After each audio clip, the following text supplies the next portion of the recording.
estudo sobre campos magnéticos na matéria, uma continuação direta daquilo que a gente vem trabalhando. Nós obtivemos nas últimas discussões, nas nossas últimas videoaulas, as duas equações de Maxwell para magnetostática, né? Uma que diz que o divergente de B é igual a zero, ou seja, que não há monopolos magnéticos fundamentais, e a outra que diz que o rotacional de B é igual a μ0 vezes a distribuição de correntes, né, a densidade de correntes. Essa é a lei de Ampère na forma diferencial.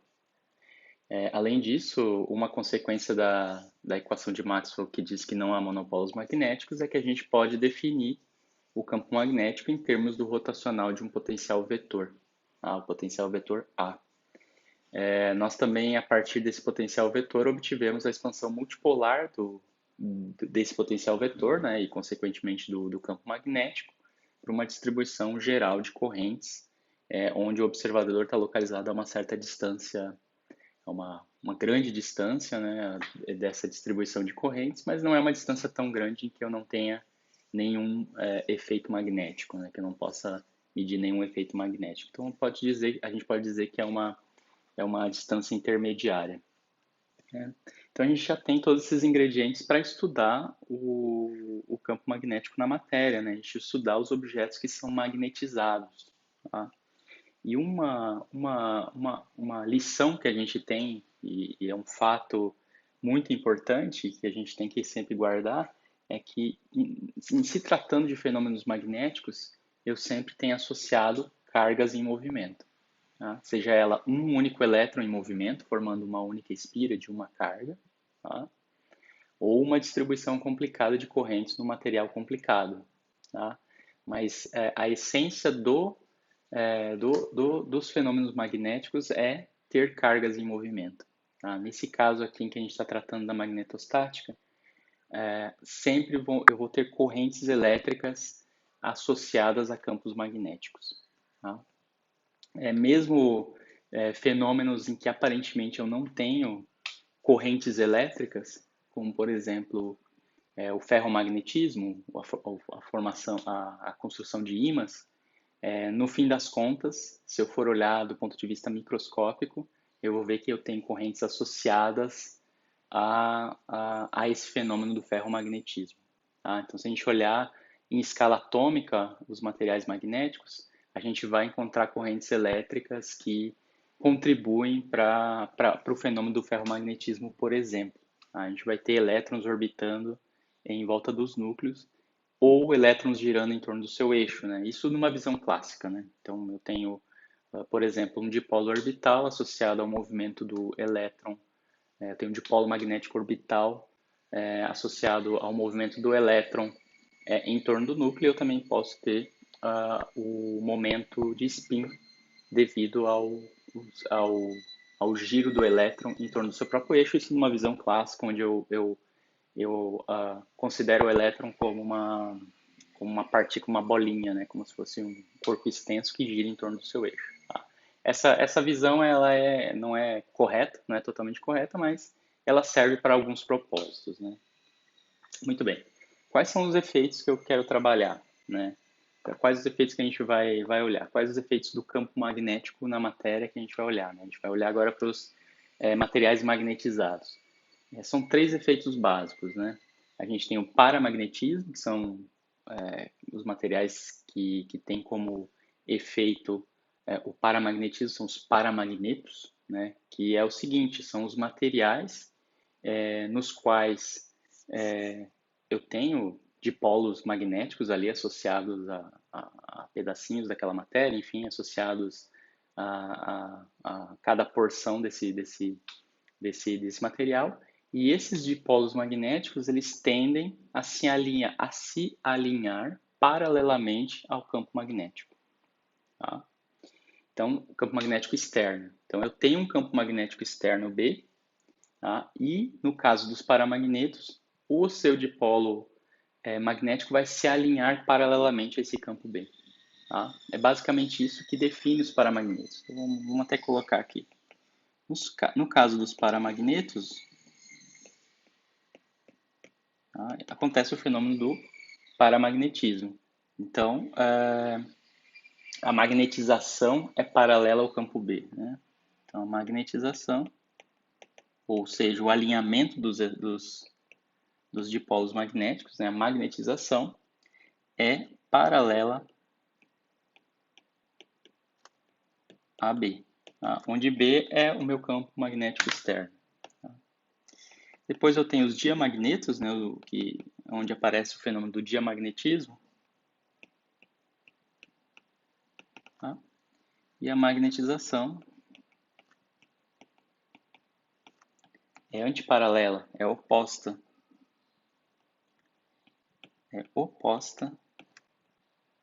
ao campo B. E, por fim, o mais complicado de todos, mas é o tipo de material que a gente tem mais acesso, digamos assim, que a gente mais entende como um objeto magnetizado, como uma fonte de campo magnético, né? São os ferromagnetos, que são os ímãs. Tá? Os ferromagnetos, apesar de serem mais comuns no nosso dia a dia, eles são os mais complicados de se entender, tá? Porque ele retém a magnetização. Então, você joga um campo magnético externo sobre esse tipo de material e ele vai reter a orientação e o sentido do campo magnético externo. Mesmo que depois você desligue o campo magnético externo, ele retém a magnetização desse campo. Tá? Então, ele tem uma memória, né? Muitas pessoas gostam de dizer que ele tem uma memória, né? Então ele retém a magnetização do campo B. Tá? Então esse aqui a gente vai ver lá para o final. Tá? Ele tem muito mais detalhes, né? Tem muito mais detalhes a serem explorados. Tá? Então o que eu quero fazer nessa primeira videoaula sobre esse assunto é olhar para dois modelos muito simplificados, né? Mas que são bastante úteis para entender o fenômeno do paramagnetismo e do diamagnetismo. Tá? Então, vamos passar para entender, para construir um modelo que nos permita entender o paramagnetismo, né? Lembrando, o paramagnetismo é a magnetização paralela ao campo B. Muito bem. Para entender esse modelo do paramagnetismo, deixa eu só colocar aqui, modelo para paramagnetismo.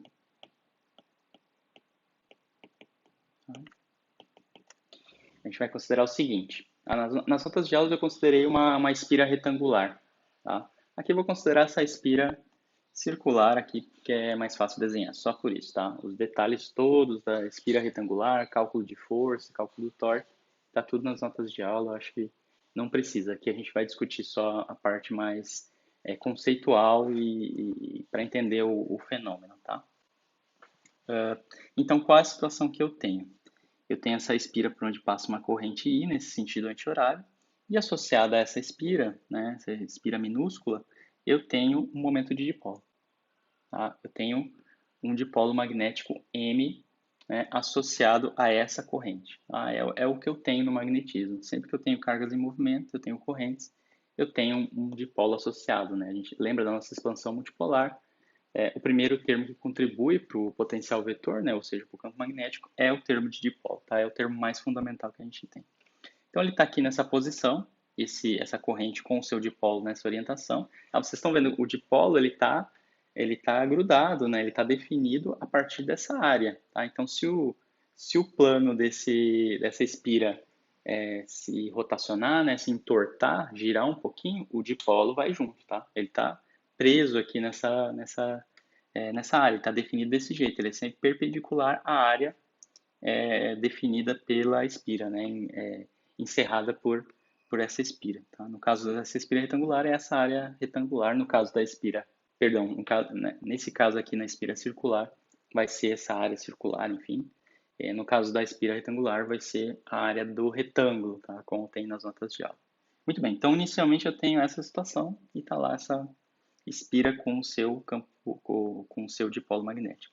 Aí eu venho e ligo um campo magnético externo, esse campo magnético B externo. Tá? O que vai acontecer? Olha, não vai acontecer nada. Tá? Vai ficar esse dipolo magnético paralelo a esse campo magnético externo e nada vai acontecer, tá? Por quê? Porque essa aqui é a configuração de menor energia, tá? É uma configuração de equilíbrio que o sistema não quer sair, tá? Então, essa situação em que eu tenho o campo B paralelo ao, ao dipolo magnético, eu tenho uma configuração de menor energia, tá? Isso é um paramagnetismo, tá? Na verdade, o paramagnetismo vai ser quando eu alinhar, né, os dipolos que estão desalinhados ao campo B, tá? Que é o que acontece aqui nessa segunda figura. Na segunda figura, inicialmente, eu tenho a minha espira deslocada, né? Ela tem uma rotação em relação ao primeiro caso, né? Então, aqui ela estava paralela a B. No caso aqui, ela está meio tortinha em relação ao campo externo. Então, inicialmente, ela está aqui girada, né? Rotacionada. Tá? O campo M não está perpendicular ao plano, né? Ao plano, comparando com a primeira configuração. E aí eu venho e ligo novamente o campo externo. Tá? O que vai acontecer? O campo B ele está nessa direção original dele, mas agora o M ele está deslocado, né? Ele tá rotacionado por um ângulo θ em relação ao ângulo B, ao campo B. Tá? O que acontece nessa situação? O sistema tende a voltar para a configuração de menor energia. E para que ele volte para a configuração de menor energia, o M tem que ser paralelo a B. Tá? Então vai acontecer que vai ter um giro no plano definido por essa espira para que o M se torne paralelo a B. Tá? E essa tendência de fazer com que B seja paralelo a M, né, de que o M se estruture de tal maneira que seja paralelo ao campo externo, é que dá origem ao fenômeno do paramagnetismo. Tá? Então, primeiro, essa aqui ela não é uma configuração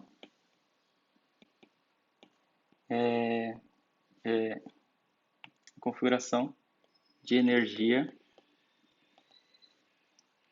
maior que o estado fundamental.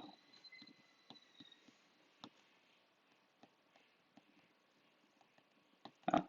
Aqui eu estou chamando de estado fundamental essa primeira situação em que eu tenho o campo M paralelo a B. Tá? Então, quando eu tenho essa situação em que M, que o dipolo magnético não é paralelo a B, vai haver a tendência para que ele se torne paralelo a B. Tá? Isso dá origem ao paramagnetismo. Tá? Esse é o modelinho simples para a gente entender um pouco do paramagnetismo. Tá? Então, essa magnetização devido ao alinhamento dos dipolos magnéticos com o campo B é o que a gente chama de paramagnetismo. Até o nome, né? Para, né? Que está paralelo, né? Então, você tem um M paralelo a B. O outro efeito, que é o diamagnetismo, ele não está associado, quer dizer, ele está associado ao alinhamento de dipolos magnéticos, né? Na verdade, eu vou ter um anti-alinhamento, digamos assim, né? Eu vou ter um ângulo de 180 graus entre o campo externo B e o dipolo magnético associado a esse fenômeno do diamagnetismo, mas a origem desse dipolo magnético é diferente. Tá? Ela está associada ao movimento dos elétrons em torno do núcleo. Tá? Então vamos olhar para o diamagnetismo agora. Então, modelo para o diamagnetismo.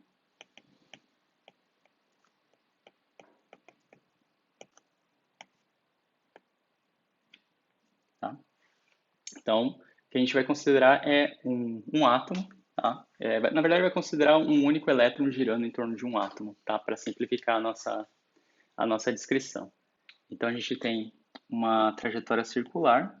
Tá?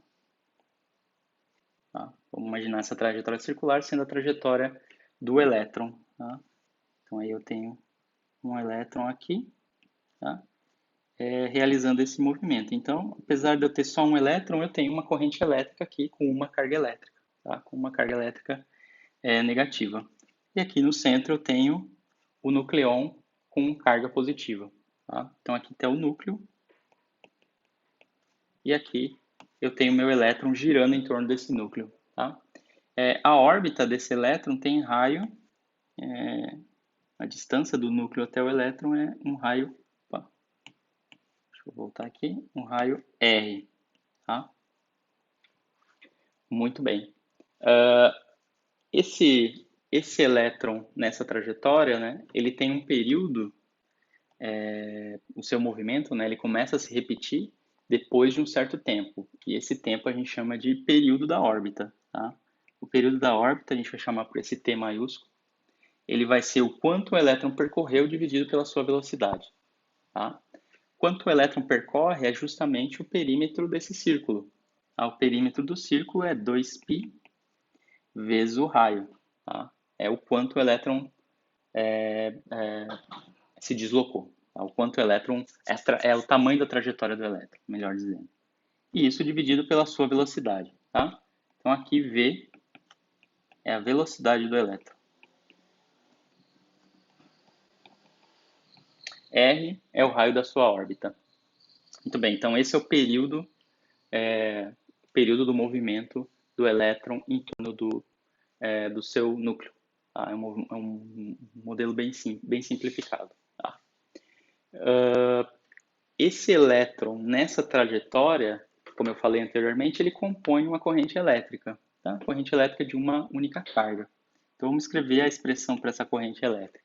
Vai ser carga dividido por uma unidade de tempo. Né?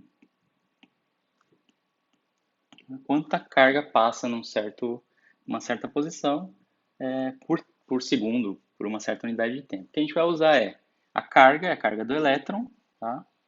Dividido pelo período de oscilação. Né? Período de oscilação é o período que ele repete a sua órbita, pode ser dito período de oscilação. Tá? Período em que ele completa uma volta completa em torno do núcleo. Tá? O período a gente sabe quanto vale, ele vale 2πr sobre V. Então, eu vou substituir aqui onde tem o período aqui embaixo, eu vou substituir pela sua expressão.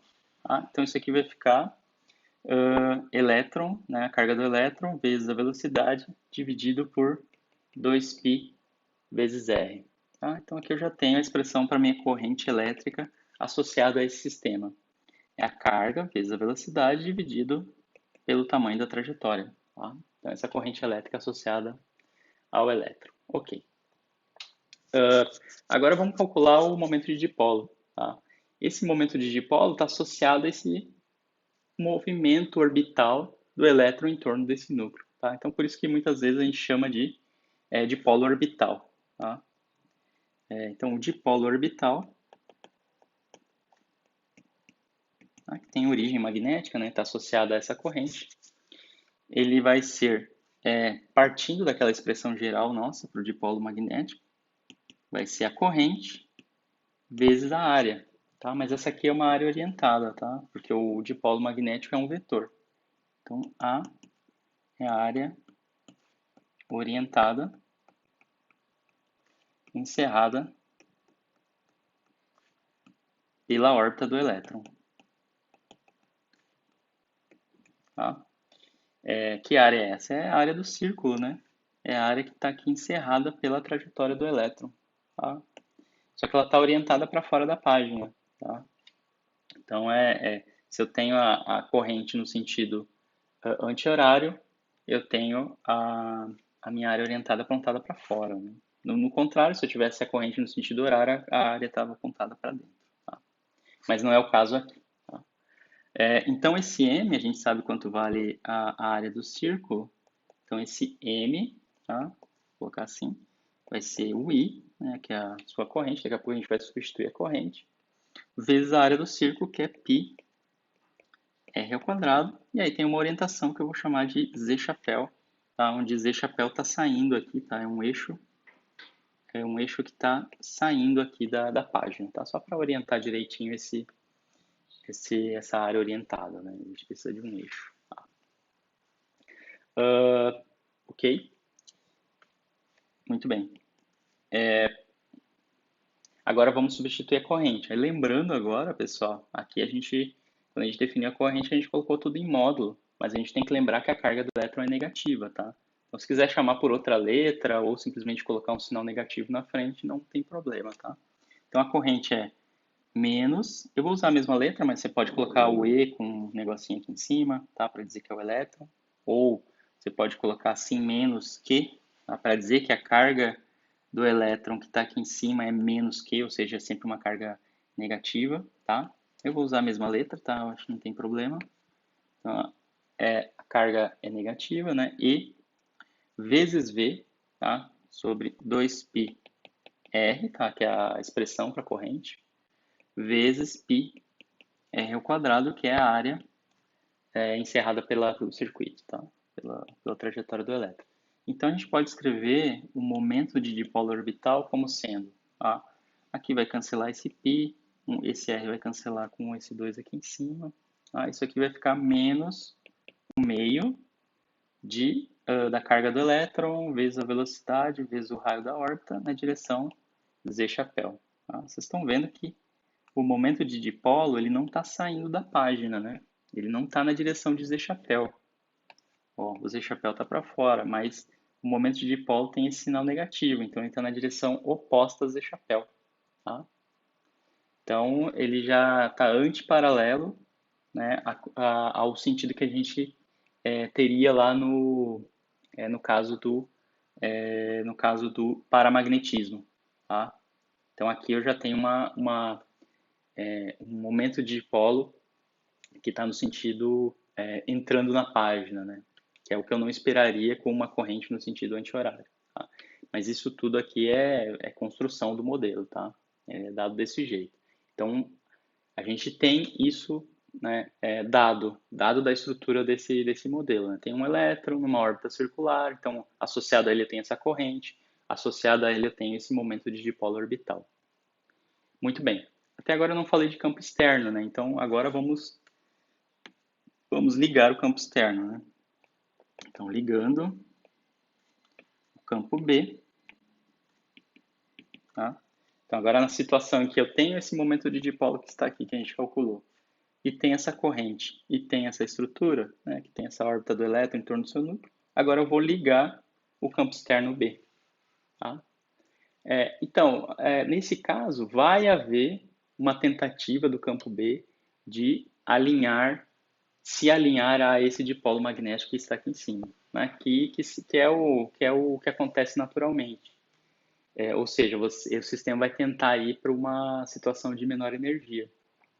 Mas é muito difícil nesse caso, tá? Isso acontecer. É muito difícil inclinar a órbita completa, né? Porque o M já está para cá. Aí se você colocar para baixo, né, na direção de chapéu, se você colocar um B numa outra direção, é muito difícil você mudar a órbita de um átomo, tá?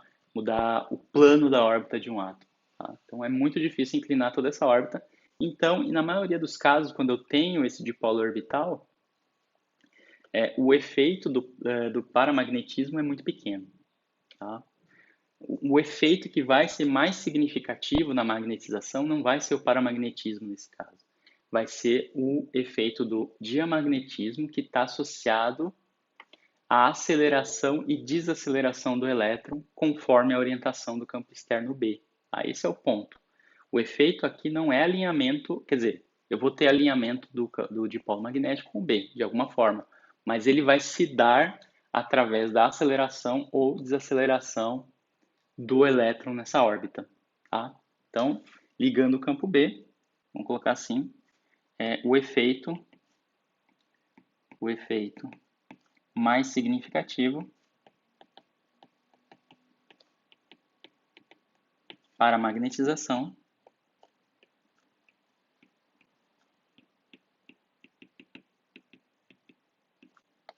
é a aceleração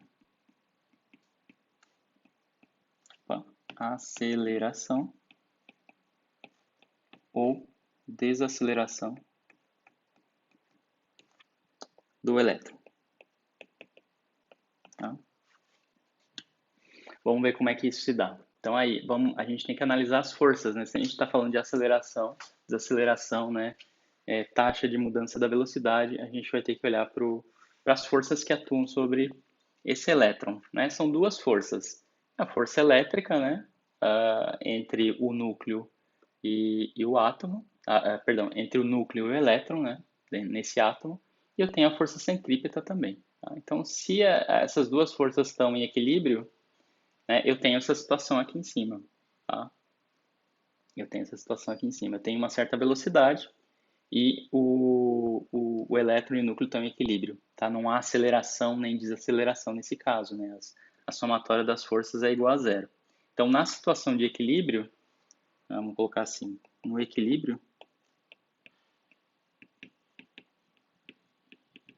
tá? Eu tenho a força centrípeta, tá? A força centrípeta se iguala à força elétrica, tá? Uma situação de equilíbrio. Tá? Daqui a pouco a gente inclui a força magnética devido ao campo externo, mas essa aqui é a situação sem o campo externo, tá? Essa aqui é a situação de equilíbrio, onde B é igual a zero. Tá? Então, como é que é a força centrípeta? É a massa do objeto, né? No caso a massa do elétron, que eu vou chamar de ME, vezes a velocidade desse objeto dividido, velocidade ao quadrado dividido pela distância desse objeto até o centro por onde ele tá girando. Tá? Essa aqui é a expressão para a força centrípeta. Muito bem. Isso aqui tem que ser igual à força elétrica. A força elétrica a gente sabe quanto é, né? A gente sabe como escrever ela. 1 sobre 4π ε0, né? Pela lei de Coulomb. Aqui eu tenho E quadrado, que é a carga que está lá no núcleo, vezes a carga do elétron, tá? R ao quadrado, tá? Então aqui eu tenho a força, vamos colocar assim, força centrípeta, e aqui eu tenho a força elétrica, tá? Muito bem, tá? É isso que eu tenho na situação de equilíbrio. Agora, se eu ligar o campo magnético, tá? Agora com B diferente de zero,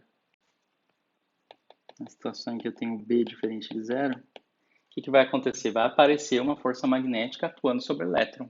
Tá? Então tem um campo B externo, né, como a gente viu lá no início do capítulo de magnetostática, eu tenho um campo magnético externo, ele vai atuar sobre correntes, né, no caso a corrente aqui é o próprio elétron, né, ele define essa corrente, ele está em movimento.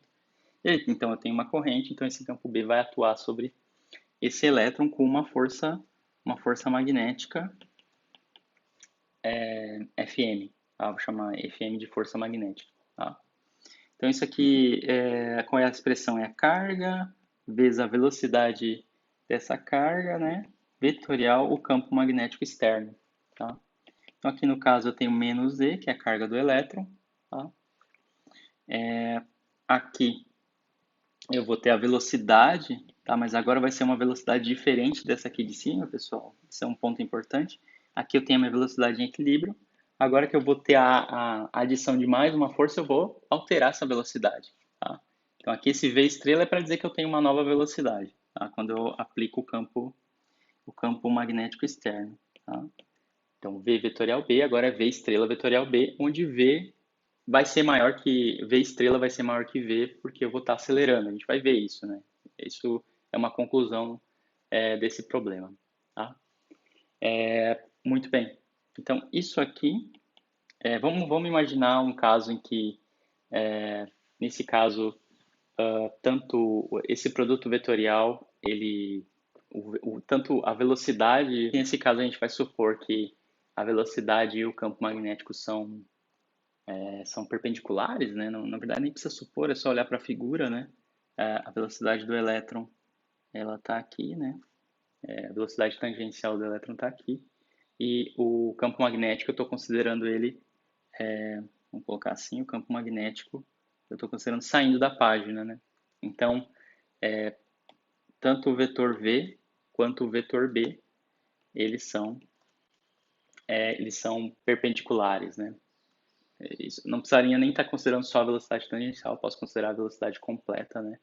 Que aí vai ter duas componentes, tanto a centrípeta quanto a tangencial. Tá?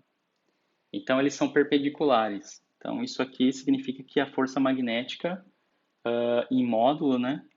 ela vai ser, opa, deixa eu só trocar a cor. Então, a força magnética em módulo vai ser menos E V estrela vezes o módulo do campo magnético, tá? Então, agora eu tenho uma nova força atuando sobre o elétron, tá? Sobre essa corrente, tá? Sobre essa corrente. Muito bem, então agora a gente adiciona essa força magnética no nosso balanço de forças, tá? Então eu tenho a força centrípeta, tá? Que já estava lá, ME V estrela ao quadrado, agora eu tenho uma outra velocidade, né? Nessa situação fora do equilíbrio, tá? Continuo tendo a força centrípeta, eu continuo tendo uma força elétrica igual a 4π epsilon zero E ao quadrado sobre R quadrado, mais agora, então essa é a equação, a equação para as forças, né? Aqui está a relação entre essas forças nessa nova configuração quando eu tenho o campo magnético P externo, tá? Então tem a adição desse novo termo de força que é devido à força magnética, tá? Então tem a força elétrica, força magnética igual à força centrípeta, tá? Muito bem. Então, então agora eu tenho duas situações, né? A situação no equilíbrio, que é essa aqui, e a situação fora do equilíbrio. Tá? Para eu encontrar agora, né, que eu estou interessado no efeito de acelerar ou desacelerar o elétron, tá? Eu tenho que encontrar agora o meu ΔV, eu tenho que encontrar a minha variação na velocidade. Eu tenho essa velocidade V e eu tenho essa velocidade V estrela. Então eu tenho que dar um jeito de encontrar essa variação de velocidade. Como é que a gente faz? Uma maneira de fazer isso é subtrair a equação, essa equação fora do equilíbrio, ou subtrair a equação do equilíbrio da equação fora do equilíbrio, ou seja, fazer uma menos a outra, tá? Fazer uma equação menos a outra. E assim eu encontro essa variação de velocidade. Porque olha só, se eu fizer esse lado dessa equação, né, que é o lado esquerdo, menos esse lado esquerdo dessa outra, ou esse aqui de baixo menos o de cima, eu vou ter uma diferença entre v quadrado e v estrela ao quadrado. A parte elétrica, a força elétrica, né, ela vai cancelar com essa outra força elétrica, que ela é igual, né, a força elétrica não muda, a força elétrica não depende da velocidade. Tá? E aqui eu vou ter uma outra diferença que vai aparecer, que é esse V estrela que vai aparecer aqui sozinho. Tá? Então, se eu fizer essa equação fora do equilíbrio menos essa aqui, eu vou cancelar a força elétrica e aqui do lado esquerdo vai aparecer a diferença entre V estrela ao quadrado e V quadrado, basicamente. Né? O resto eu posso colocar em evidência. Tá? Então, vamos fazer isso. Subtraindo, vamos fazer assim, vamos dar uns nomes, uns números, né? Aqui é a equação 1 e aqui é a equação 2. Vou fazer a equação 2 menos a equação 1. Tá? Então, do lado esquerdo, eu vou ter ME sobre R, e aqui eu vou ter V estrela ao quadrado menos V quadrado. Tá? A força elétrica cancela e eu fico só com E V estrela vezes B. Tá? Então, aí aqui eu posso brincar com isso aqui, né? Isso aqui vai ficar E V estrela vezes B. Tá? Isso aqui vai ficar a massa do elétron sobre o raio da órbita. Aqui eu posso escrever isso aqui como V estrela menos V, vezes V estrela mais V. Tá? E aqui eu posso definir a minha variação de velocidade, né? Eu posso definir um ΔV, tá? Como sendo V estrela menos V. Tá? Aí a partir daqui, aí está nas notas de aula, eu posso escrever que V estrela mais V é a mesma coisa que ΔV mais 2 vezes V. Tá? Então tem essas duas expressões que são importantes. Ó, tá? Porque o V estrela menos V eu vou substituir aqui em cima e o V estrela mais V eu também vou substituir aqui. Tá? Eu vou substituir essas duas expressões de volta. Tá? O que vai acontecer? Então, tá? Então o E V estrela vezes B vai ser igual à massa do elétron sobre o raio da órbita. Aqui vai aparecer um ΔV, tá? Substituindo aqui em cima, vezes um ΔV mais 2V, que é substituindo isso aqui, opa, contrário, né? É substituir, isso tá certo, substituindo esse V estrela, esse V estrela mais V aqui em cima, e esse V estrela menos V aqui, tá? Aí fica ΔV vezes ΔV mais 2V, tá? Então, se a gente escrever a multiplicação do ΔV, então isso aqui vai ficar ME sobre R, aqui dentro vai ficar ΔV ao quadrado mais 2V vezes ΔV. Tá? Então tem um ΔV ao quadrado aí. Tá? Aqui a gente vai fazer uma aproximação, considerando que esse campo magnético externo não é muito intenso. Tá? Se esse campo magnético não é muito intenso, então a diferença entre as velocidades não é muito grande. Tá? Então significa que esse ΔV não é muito grande. Ele é considerável, ele dá o seu efeito, que é o diamagnetismo, mas ele não é muito grande. Então a gente vai fazer a aproximação de que o ΔV ao quadrado ele tende a zero. Né? Se o ΔV não é muito grande, o ΔV ao quadrado é menor ainda. Tá? Então esse termo aqui é aproximadamente zero, esse que está aqui nessa expressão. Então a gente pode reescrever a nossa conta. Né? Então o EV estrela vezes B é igual a ME sobre R, e aqui vai sobrar 2V ΔV. Tá? Só uma correção aqui, pessoal, em relação às notas de aula, isso aqui está correto, né? Esse V estrela mais V é ΔV mais 2V, mas ele também pode ser escrito como, tá? Isso aqui é uma identidade, você pode escrever isso aqui como 2V estrela menos ΔV, tá? Para a gente conseguir chegar no nosso resultado, a gente precisa dessa relação, tá? Você pode mostrar que tanto isso quanto essa outra relação, elas são idênticas, tá?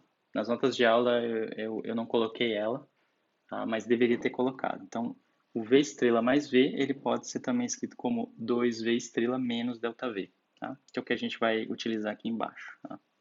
Porque senão o V estrela ele não cancela, tá? Então, deixa eu apagar aqui. Isso aqui vai ser igual a...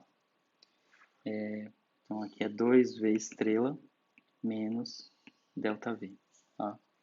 E aí aqui vai ficar um sinal negativo, menos ΔV ao quadrado. E aqui está 2V estrela vezes ΔV, tá? Agora tá correto. Então deixa eu só apagar aqui. Então, realizando a mesma aproximação que o ΔV é próximo de zero. Então eu tenho que EV estrela vezes B vai ser igual a 2, tá? ME sobre o raio da órbita, V estrela vezes ΔV. Tá? Então aqui cancela o V estrela, tá? Ele está independente do V estrela, quer dizer, o V estrela vai aparecer aqui dentro, mas não aparece sozinho. Tá? Então agora eu posso isolar quem é ΔV. Então agora o meu ΔV eu posso escrever como vai ser a carga do elétron vezes o raio da órbita dividido por 2 vezes ME, tá? E aparece o B aqui em cima. Tá? Então, vocês estão vendo, a variação da velocidade do elétron, essa aceleração, ela está diretamente ligada à intensidade do campo externo. Tá? Então, quanto mais intenso for esse campo externo, maior vai ser a aceleração desse elétron nessa órbita. Tá? Então, se o campo B for igual a zero, eu não tenho variação na velocidade. Tá? Eu não tenho esse ΔV. Se B for zero, né? Vou colocar assim, se B for zero, implica que o ΔV também vai ser zero. Tá? Com B diferente de zero, um campo externo diferente de zero, obviamente o ΔV é diferente de zero e eu tenho esse efeito do diamagnetismo, ou seja, o elétron é acelerado na sua órbita. Tá? Agora a gente precisa ver, né, então o que a gente obteve com esse resultado? Que o campo magnético externo faz com que o elétron seja acelerado. Tá? Agora, qual é o efeito dessa aceleração no dipolo magnético? Será que o dipolo magnético vai mudar? Porque se o elétron acelerar, você vai ter uma mudança na órbita, né? E isso deve, de alguma forma, impactar no módulo, enfim, do meu dipolo magnético, já que ele é definido em termos das dimensões da órbita, né? Das dimensões da minha espira, tá? Então, em relação ao dipolo magnético, vou colocar assim. Em relação ao dipolo magnético, a gente sabe que a gente calculou ele no equilíbrio, né? É menos 1/2 da carga do elétron vezes a velocidade, vezes o raio da órbita, vezes z chapéu. Tá? Isso é a velocidade no equilíbrio. Agora que eu tenho uma variação de velocidade, né? O v agora passou a ser um ΔV, eu aumentei a velocidade, qual vai ser o incremento no meu dipolo magnético? Então agora eu tenho um ΔM, tá? Que vai ser menos 1/2. A carga vai continuar sendo a mesma, mas agora a velocidade vai ser um ΔV, vezes o raio da órbita na direção do Z chapéu. Tá? Aqui eu estou mantendo o raio da órbita fixo. Tá? Eu não vou ter mudanças, eu não vou ter aumento ou diminuição do raio dessa órbita. E efetivamente, né, se você for olhar a coisa como acontece com mais detalhes, você vai ver que vai ter uma mudança no raio da órbita. Tá? Mas a gente está desprezando esse tipo de efeito. Tá? O efeito aqui é variação de velocidade. Quando eu tenho variação de velocidade, eu tenho um incremento no meu, eu tenho uma mudança no meu dipolo magnético orbital. Tá? Bom, esse ΔV que está aqui, a gente sabe quanto é. Ele está aqui em cima. Tá? Então, eu posso reescrever essa variação no dipolo magnético. ΔM vai ser igual a menos 1/2. Tá? Aí eu vou ter a carga do elétron, que já está aqui. Aí vai vir do ΔV um E, R vezes B, sobre 2ME, a massa do elétron. Vezes o raio novamente na direção Z chapéu. Tá? Então, o ΔM vai ser menos, esse 2 vai virar um 4, aí tem um E quadrado, R quadrado, vezes B. Então, isso aqui vai ser menos E quadrado, R quadrado, tá? Sobre 4ME, e aqui eu posso colocar o B vetor, tá? Que está na direção Z, né? Eu juntei essas duas quantidades. O B vezes o Z chapéu é o próprio vetor B. Tá? Então, vocês estão vendo aqui, essa variação no dipolo magnético, tá?